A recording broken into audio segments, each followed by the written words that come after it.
Hello and welcome to Culture Shark, a live stream about all things pop culture. I'm Final Monkey, And I'm Caleb. and on a sunny day in Central Park, Frank Castle's family was killed in a rain of mob bullets. From that day forth, Castle was reborn as the Punisher, a relentless vigilante dedicated to one thing: sending evil men to their graves. This is Frank's war, and in war, there are no rules. But what if you could end the war? What if you could have your family back? What would you do? That is the question that Punisher faces in Rick Remender's Punisher that we are reviewing today on Culture Shark. Do you like that? I did, yeah. Here we go. So, I was like, man, we got a monologue. yeah. So this is a first of three parters we are going to do. We've split Rick Remender's run into three parts for Halloween. So this is part one. We are covering Punisher 1 through 10, and I think it was a annual plus Dark Reign the List Punisher issue Yes. 1. So, and we're just going to jump right into it. Just real quick, thoughts on the Punisher in general. Are you a fan? Not a fan? Uh, Um, so the Punisher has never been my bag. Um, I don't know. It's like I like I like the Thomas Jane one. I think Dirty Laundry is one of the best fan films ever made. I'm a big fan of John Bernthal's interpretation. But as far as comic books go, uh, yeah, the Punisher has just never necessarily been my bag.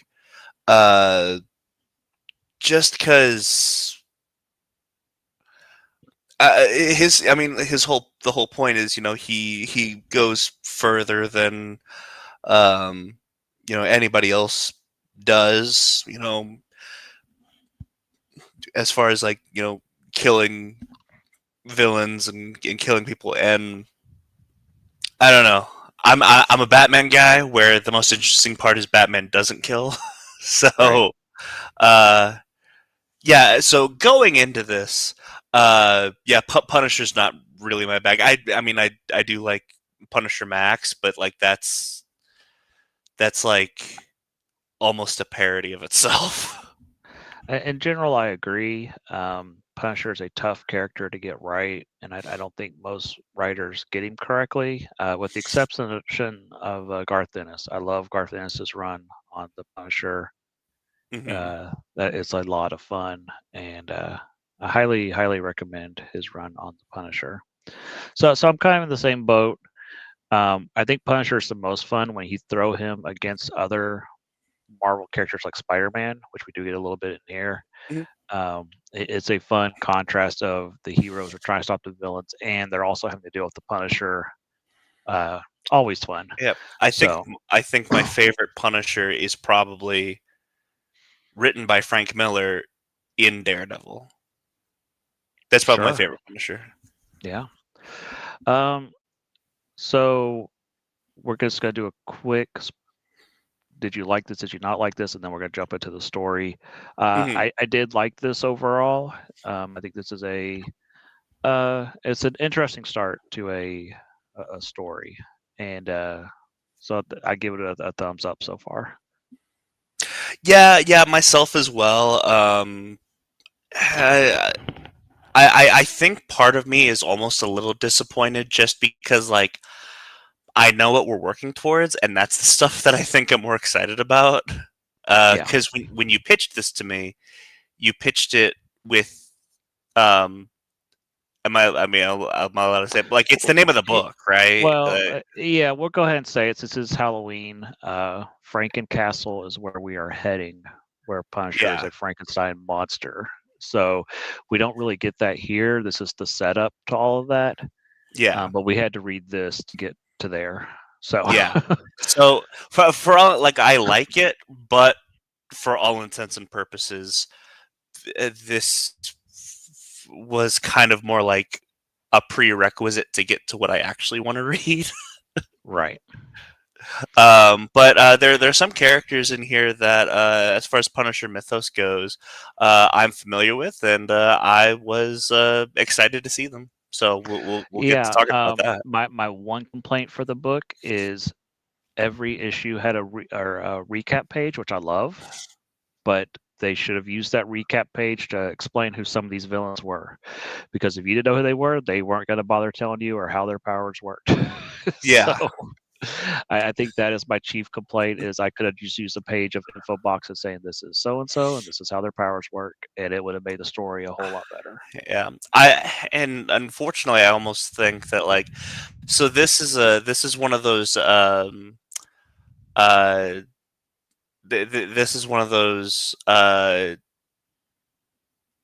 books that is spawned from a couple big story arcs. Hmm. Uh, and I, if I'm being honest, kind of have trouble like picking out which goes where. For a second there, I was having trouble figuring out if Dark Reign had already happened or not. Right. So let's get into the story now, because that's a good starting point. Is that this does take place with the end of Secret Invasion and Dark Reign is beginning. So if you don't know what happened there, uh, there was an invasion by the alien squirrels, the shapeshifters, and they were impersonating heroes and villains, and it was a whole thing. And it ended when Norman Osborn, the Green Goblin, shot the Queen and was the hero on the media. So now he's been given control of Shield, which has now been turned into Hammer, and he's basically in charge of everything now. So you have one of the worst villains in charge, and so he's putting villains in control of everything and kind of Yeah, making heroes outlaws and all kinds of stuff. And so our first issue opens with him having a press conference, and this is one of those topics that's a little hard to talk about given stuff that's been happening in the news recently. But he tries to shoot him at a press conference, and he is stopped by the Sentry. And the Sentry is if you've seen the Thunderbolts movie, he is a superhero that has some mental instability. He's easy to manipulate, and so he has been manipulated by Osborn into thinking that Osborn's the hero.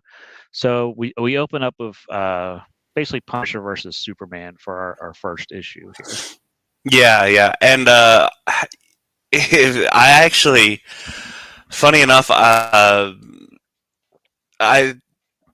whenever I read Dark Reign a long time ago, Mhm. and so didn't really know much about Sentry. Ironically, it wasn't until and when it comes to DC, I'm not a normie. I am fully content. When it comes to Marvel, for the most part, I'm a normie.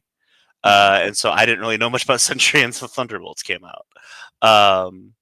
And so reading this, I kind of almost got Thunderbolts vibes from that first issue, especially, which you haven't seen Thunderbolts yet, right? I have not. I know during this time, Osborn takes over the Thunderbolts, and he also creates the Dark Avengers, where they're like dark versions of the Avengers. So like you have Venom as Spider-Man, Daken, who is Wolverine's son, as Wolverine. Moonstone's posing as Captain Marvel. Uh, He's Osborn Iron himself Patriot. is the Iron Patriot, which is a patriotic version of Iron Man. So yeah, it's a whole thing going on where he's corrupting what heroes are, um, and so Punisher's a big threat to that. And he's on the run from Sentry, and he starts getting help from a mysterious hacker voice in his ear that I think his name was Max, Yeah. and Max becomes like his new microchip. Microchip used to be a partner of the Punisher back in the day that would help him on missions. And we'll go ahead and get into Max's backstory a little bit. We find out that Max is trying to atone for being the son of Jigsaw, who was a Punisher villain from back in the day. Henry. That's his name. Henry, not Max. I'm sorry. It's been a long week, I, and I'm I, not at I, home. I don't have my computer in front of me, so it took me a second. I think Max is the original microchip. God. Oh, maybe it's Microchip's son. Something. Yeah. Max is in the story somewhere. I swear he is. Yeah. Um, but yeah, so we have this mysterious guy, Henry, and he tells Punisher that if you really want to get back at Osborn, you just can't go at him head on. They'll stop you every time. But if you take out all the illegal operations he's doing, then you can hurt Osborn. And in doing so, when they start attacking all these things, they get Osborn's attention, and he gets the Hood to come after him. The Hood is Hmm. a Hood who found a magical cloak, and he ended up making deals with, I think it's Dormammu. He Mephisto. has all. Is it Mephisto? Yep. Okay. It's definitely one of the demons. I've read the Hood miniseries, but it's been decades since I've read it, so it's been a long time Um. ago. So the okay. So I wasn't like impressed with Ironheart as nobody was, but I've read The Hood more recently because of Ironheart. So yeah, it definitely is Mephisto. Okay. I think though in this story it is Dormammu who's resurrecting people. He is. Yes. Yeah, that's I think we're both kind of right, but yeah, the cloak is from Mephisto. The resurrections are from Dormammu. We'll get into it here in a minute. Um, Yeah. along the way, uh, Punisher raids an armory and gets access to a lot of superhero gear, supervillain gear. So Hmm. he's got like Pym particles. He's got like pumpkin bombs, all kinds of stuff. How do you feel about that? About Punisher using stuff that's not his? I like it. So it definitely is a trope. Hmm. That that things that can kind of happen, but I don't know. I'm kind of it gives them it's almost like a Taskmaster feel, you know? Yeah, I think it's okay in small spurts. I don't want it all the time. Like I know there's some storyline coming up, and maybe this one. I have no idea. Where Punisher's like wearing a full Captain America outfit, but it's got like the Punisher symbol on it and stuff. And so to Um, me that goes too far sometimes. Where I'm like, okay, this is getting silly. was But that I thought that was before this because it I may be. It's yeah sometime that around Civil War where it yeah happens. I'm pretty so I do remember that. I think that is a post Civil War like battle for the cow situation. Like before Right. Bucky officially takes over, Bucky kind of has to take on the Punisher because the Punisher's like, I'm gonna be Captain America now. Gotcha. Yeah, Yeah. I know So more about Punisher than I think I do. I guess. yeah, yeah. Um, so I mentioned Henry that he's hacking and helping Punisher, and he's like really smart. But then we found out that Hood also has a hacker, and there's a big reveal that this is Microchip, who is Punisher's old partner, who is supposed to be dead. Um, so it is nice to see Microchip again, but he's kind of over the top evil in this on some pages where I'm like, okay, he. I don't remember him being this way. Of course, like, I haven't read a ton of old Punisher, but it's kind of yeah, it's interesting to see Microchip again. Yeah. Um, and the funny thing for me, I didn't expect this to happen, but we were talking about this. It may have been a couple weeks ago. But you know how like whenever you read Batman, the Joker is Mark Hamill's voice and all that. Um, Hmm. so Eben Moss Bachrach, who plays the Thing in the new Fantastic Four movie, Hmm. he was Microchip in the first season of The Punisher on Netflix. Uh, and so I read it in his voice. Ah, okay. Yeah, I have not seen season one of um, Punisher. Punisher. Yeah. Yeah, so But yeah. Fun fact for all you: the Thing and and Microchip are the same actor. and so are Captain America and Human Torch. So, Yep. uh, It's a little different because I mean, technically speaking, the Punisher's supposed to be in the same universe as Fantastic Four. Well, no, you know what? It works because it's a different Earth. It all works. Okay, cool. so I'm gonna throw a link in the chat. I'm not at home right now, so Caleb is kind of running the show. Yep. Um, so Punisher is just kind of being a real pain in the Hood's side, and the Hood is like, okay, I got a plan, and so he makes a deal with Dormammu, and he resurrects. I think it's 17 supervillains, and this is where it gets a little confusing who all these characters are because this is all references to a story in the 80s. Do you know anything about Scourge? I don't. No. See, to me, Scourge is either evil Sonic the Hedgehog from the comics or evil Optimus Prime from the comics. So I just pulled up a blog. I think it looks like it's called Peerless Power.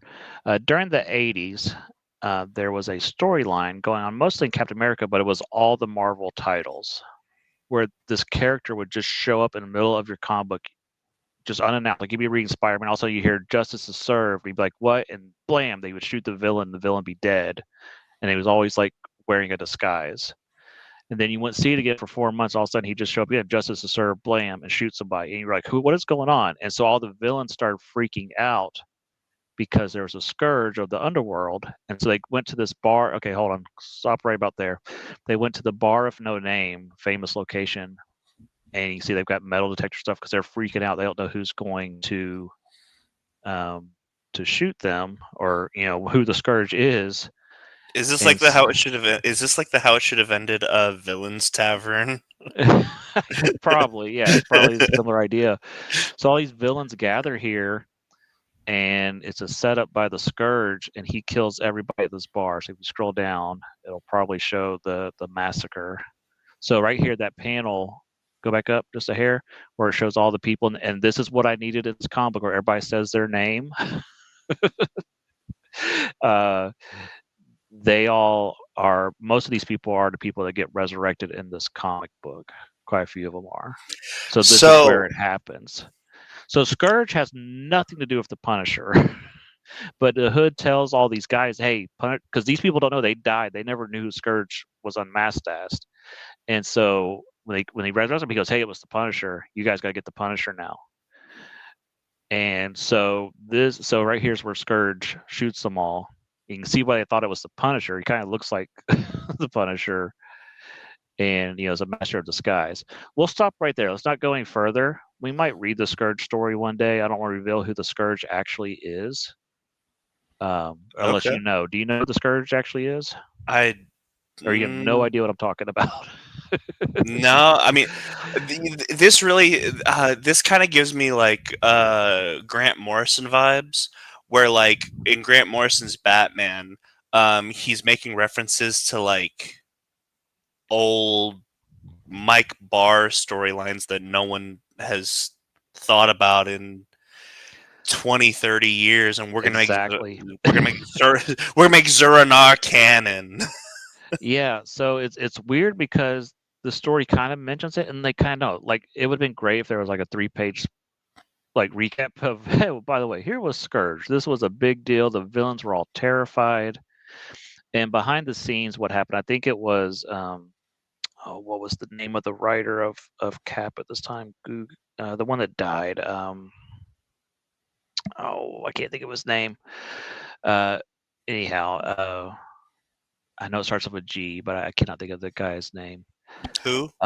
The writer of Captain America at this time in the 80s, he passed away of a heart attack right after Marvel versus DC, and I cannot think of his name. Conway? Let's see, writer in 80s. Oh, not John Byrne, not Roger Stern. Mark Grunwald. Mark Grunwald came up with this storyline, and basically what happened was they're like, we've got too many lame villains running around. We've got to do something. And so this was their way of getting rid of a lot of these lame villains. So, all right, so we can go ahead and close this page. I just wanted to bring up Scourge. It's important to the story. It's kind of the motivation for all these villains to want to kill the Punisher.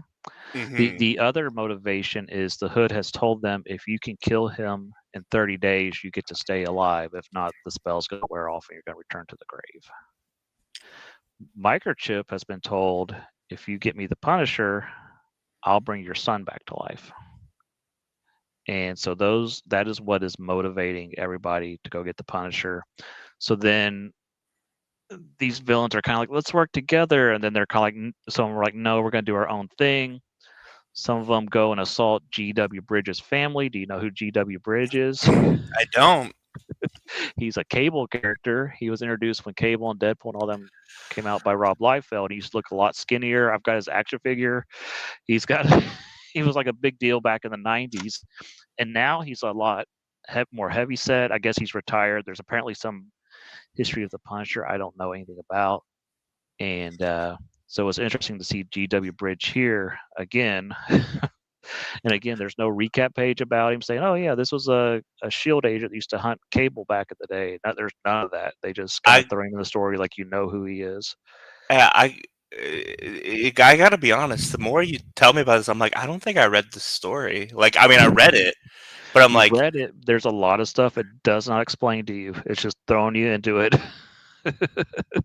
I mean, I feel like I have to get DC Infinite and make you read Grant Morrison's Batman just as payback. I've read a lot of Grant Morrison. I don't know if I've read that one, but we'll talk about that later. But yeah, this is a lot of how well do you know your Marvel history? This story, which I'm okay with. I mean, it doesn't affect the story. It adds to it if you know what's going on with the Scourge and stuff. If not, you're just like, okay, they think Punisher Scourge, whatever that means, you know. But knowing that Scourge was this huge threat that the underworld was so scared of, it, you know, and them thinking it's Frank, and Frank has nothing to do with Scourge. He's like, what are you talking about? I don't care. I'm gonna kill you. It's crazy. So we get Punisher fighting a lot of these guys. He's killing a lot of these guys. Um, Let me run down the list of who the villains are real quick. Um, one of the links I sent you had like all their little faces, but that's okay if we don't have it. I do. Okay, so if you want to pull that up while I read the Uh, list. yeah, there it is. Let's see. One of the things I've been trying to do is learn all the names of like obscure Marvel characters. I'll play these quizzes where I try to name them, and so a lot of these guys pop up on those lists. Um, but I'm going to read a list, and it's not going to be quite the same order as what he has on the screen right now. But we got Rafe, Birdman, and Birdman is, I think he's one of Count Nefaria's Animen. They popped up in X-Men a few times. Mindwave, who I don't know anything about. Letha, who we'll read about when we get to the Spider-Man annual. Firebrand, Hijacker, Megatech, who he's kind of like a video game character. He can go through computer systems. He'll pop up again in the Agent Venom book by Rick Remender. Basilisk, who I think is a member of the Serpent Society. Death Adder is also part of the Serpent Society. He also shows up again in Agent Venom. Human Fly is an old Spider-Man villain. They make him a lot more gruesome in this, and he's way more gruesome in Agent Venom later on, where he spews acid and eats people and stuff. It's pretty gross. Mirage, who I think is a Spider-Man bad guy. Yes, he is. Yeah, Titania. I don't think this is the same Titania. It is the same Titania. I don't know if it's the one that's from Absorbing Man with Absorbing Man. I think here another thing I've been kind of reading a lot of is Marvel 2-in-1 from back in the day, or is it Marvel Team Up? I get those two books mixed up. It's the one with the Thing, and what Thing it does with that is he fights in a wrestling league, and everybody has like superpowers. So a lot of these characters are from that wrestling the group. Like there's a girl named like Pound Cakes and Songbird from Thunderbirds was one of them. Screaming Mimi, she was one of the wrestlers. Um, so some of these people are the wrestlers from that group. We get Cyclone, Miracle Man, who's an old Fantastic Four villain. Cheetah, Black Abbott, Blue Streak, and I think that's it. So we get a lot of these characters, and the book, for the most part, like I said, doesn't tell you anything about them. They just all start going after Punisher. You just have to kind of hang on for the ride. so, um, so I just wanted to bring all of them up. So there's a lot of Punisher fighting and killing a lot of these people. The one story we do want to talk about is the Spider-Man annual. Um, I thought this was a lot of fun. I don't know Yes, about you, but it was pretty funny comic book. I it may have been my favorite of what we've read, honestly. yeah. So it starts out with I think it's Letha and the other girl has some weird name, maybe in Titania, um, but she has like a different name in the comic book. Um, they are going around killing um, war vets to try to get Punisher's attention, and one of them has the power to make you hate anybody, and one has the power to make you love anybody. Is what I think is their powers.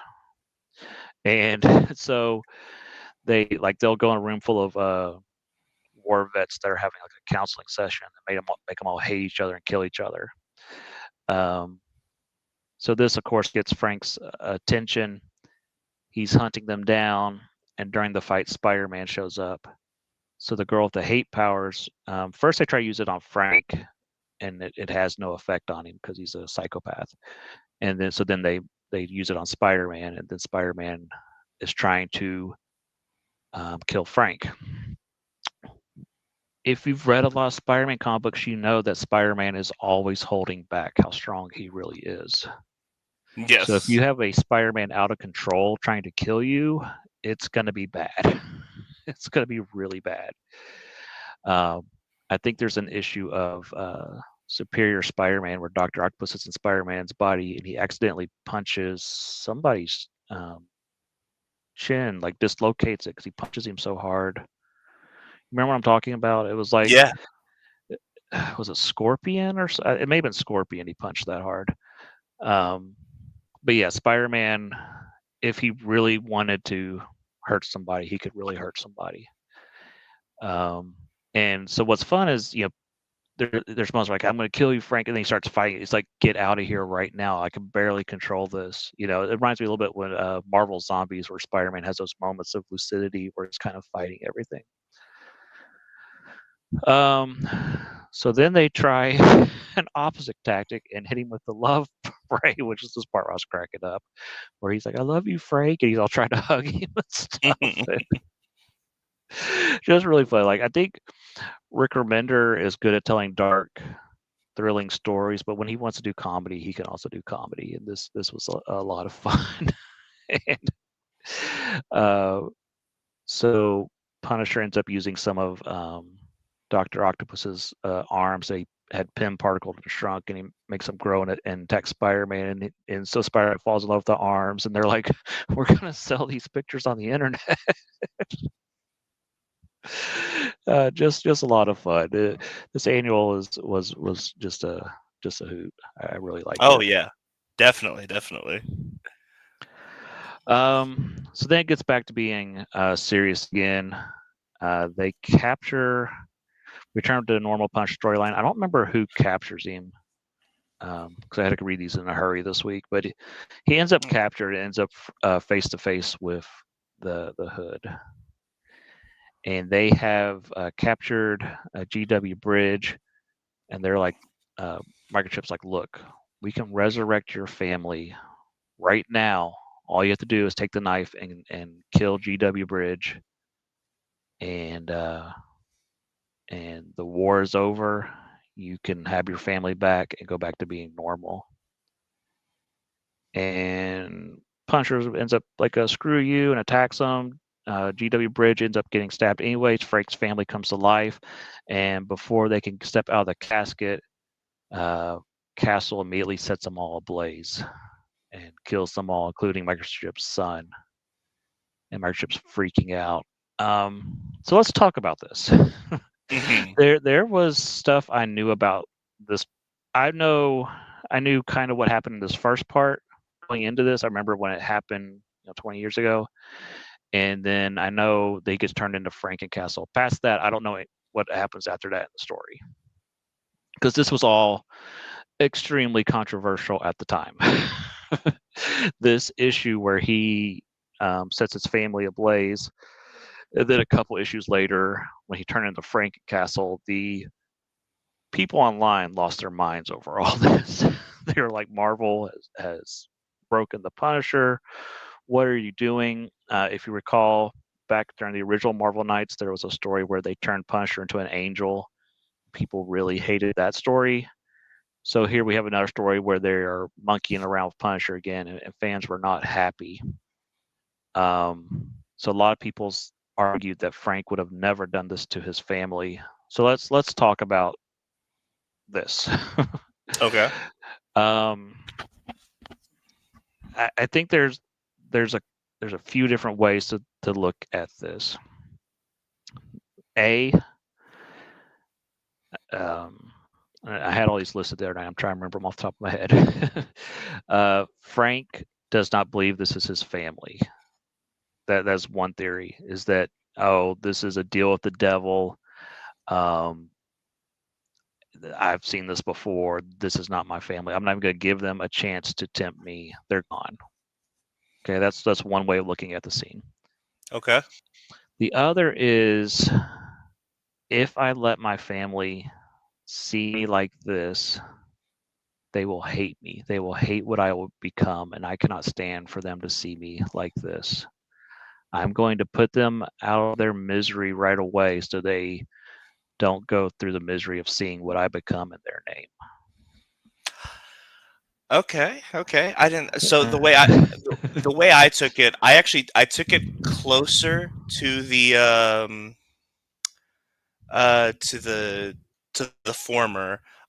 However, not that they were not really like I 100% believe that they were really his family, but I I do think too. I don't know yeah. Frank about that, but because we see all these villains come back and they are the same villains they were in the 80s. So Hood and Yeah. Dormammu do have the power to do this. The other way I'm looking at this is Frank is thinking the war is not over. I still have to punish people. And if my family comes back, that's going to get in the way of me completing my mission. I cannot have anything between me and my mission. They have to go, which is dark. Yeah. It's super Yeah. dark, but this is the Punisher. And so those are kind of the three ways I'm looking at why did he do what he did. Yeah. There's Uh, the, oh, it's, I don't think it's real. Oh, I can't see them again, or they'll be disappointing me, or the war's not over. I can't let anything stand in my way until every evildoer is off the planet. let me put in a fourth one that's similar to your first one. Um, because I think it's that, but I think they're real. Like it's more Yes. like they are real. This may be my family, but this is a deal with the devil. This is not right. Yeah. You know what I mean? Like that. Yeah. That's the way I took it. Is my family is supposed to be dead. This is not right. I have to make it right myself. And unfortunately, Frank only knows one way to make things right. Yeah.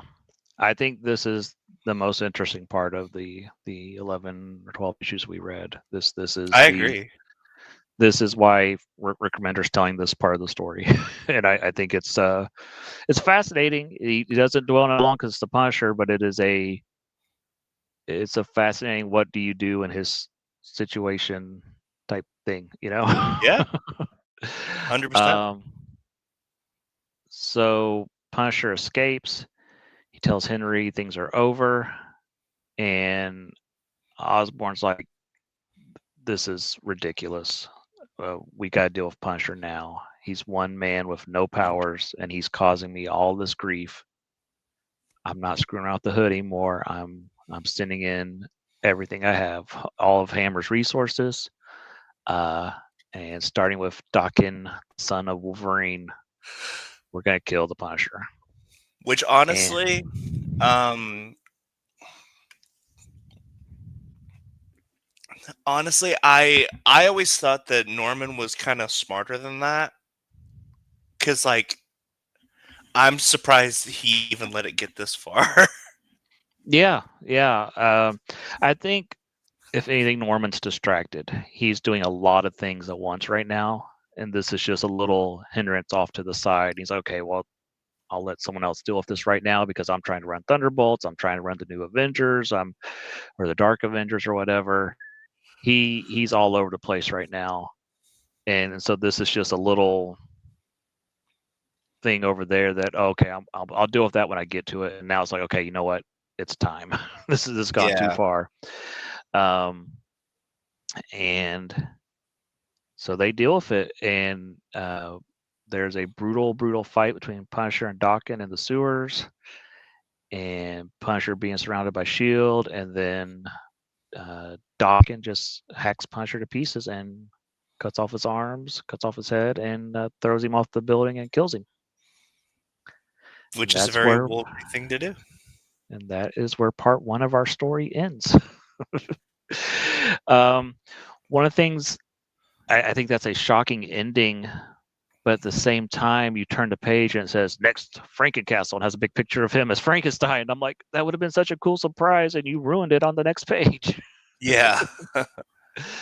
That is, I don't know if this was coming out like twice a month back then or what, but they will rush solicits and stuff, and it may read better in a trade paperback, but it's spoiled all over the place in this that he's about to come back as Frankencastle. Hmm. So next week we're going to cover part two, but just really quick, I love the idea of Frankencastle. I think comic books should be fun, and you should be able to do outrageous things like this. As long as a comic book reader, you know that this is not going to be permanent. Let them have their fun. Let's see where they take this crazy idea. Let's go on the ride and then see how they fix it. I think Uh, stuff like that is fun, but it can also be done very poorly. I mean, think that the best thing that they've done with Frank Castle in the past 15 years is Cosmic Ghost Rider. So Yeah, Cosmic Ghost Rider. That's a crazy idea that should not work, and it's awesome. The idea that Galactus made Punisher one of his heralds in the future. He went insane and became Cosmic Ghost Rider. That is a lot of fun. and then like has like a lone wolf and cub relationship with baby Thanos. Yes. Because Wade, here's a spoiler that down the road, like way down the road, Thanos conquers everyone. Um, and he makes Cosmic Ghost Rider like his servant. So Cosmic Ghost Rider hates him. Cosmic Ghost Rider ends up going back in time and tries to raise Thanos as a baby to try to change his ways, and ends up just making him exactly the way he is. Yeah. It's a fun story. So lots of fun. Like I said, I liked part one. I liked the debate about should he resurrect his family or not. But I mean, that would, while I'm sitting here talking about that would give into everything the Punisher hates. He would be giving in to the dark side, and that is not Punisher. Yep. So overall, to recommend, but I'm itching to get into part two, which is next week. Hmm. So yeah, next week we'll be reading. Let's see, it is Punisher 11 issues 11 through 16, and Frankencastle 17 through 21. So can't wait. I think it's gonna be a lot of fun. Yeah, definitely. And until then, I've been Final Monkey. And I'm Caleb. Catch you next time in the deep end. See ya.